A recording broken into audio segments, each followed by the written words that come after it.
नमस्कार दोस्तों। आज मैं आपको बताने जा रही हूँ एक कहानी। ये कहानी है एक माँ की।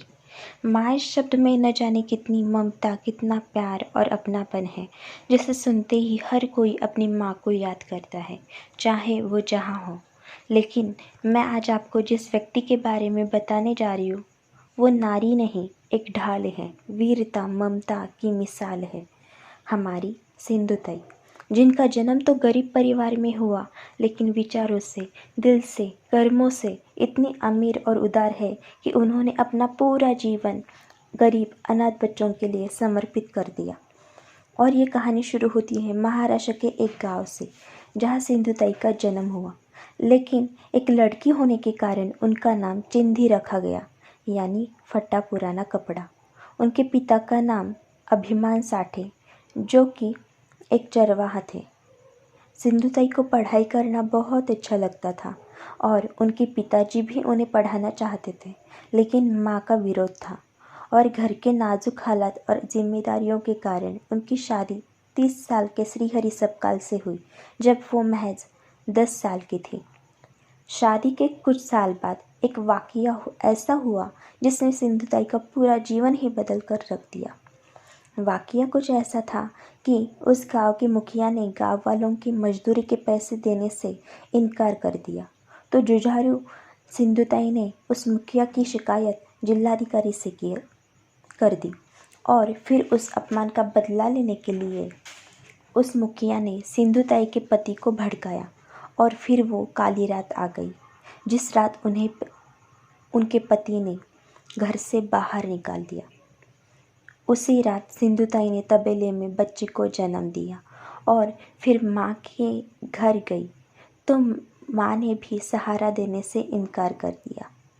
उसके बाद उन्हें रेलवे स्टेशन पर रहना पड़ा। पेट भरने के लिए दिन में भीख मांगती और रात को अपनी सुरक्षा के लिए शमशान में रहती थी। कुछ दिन ऐसे भी आए जब उन्हें शमशान में जलती हुई चिता पे रोटी सेक कर खानी पड़ी। उन्होंने कई बार मरने का भी प्रयास किया, लेकिन असफल रही, क्योंकि किस्मत को कुछ और ही मंजूर था। जब एक दिन उन्होंने मरने का प्रयास किया, तो उनकी नज़र पानी के लिए तड़प रहे इंसान पर पड़ी। तब उन्होंने सोचा कि क्यों न मरने से पहले कुछ अच्छा काम किया जाए। तो उन्होंने उस इंसान को ना सिर्फ पानी पिलाया, बल्कि रोटी भी खिलाई। तो उस इंसान की जान बचाने में वो कामयाब रही।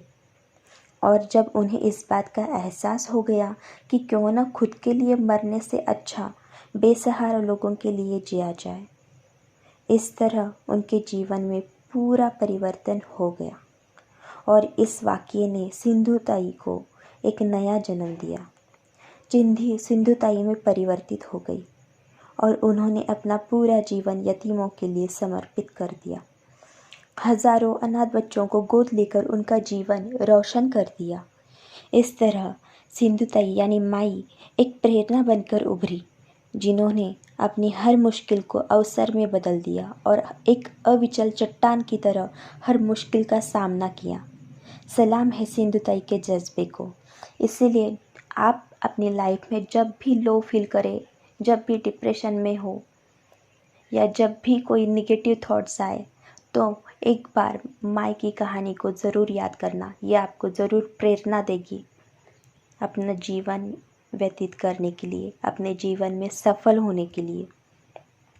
और माई की पूरी कहानी जानने के लिए उनकी किताब मी वनवासी ज़रूर पढ़िए और जानिए संघर्ष की कहानी माई की ज़ुबानी। धन्यवाद।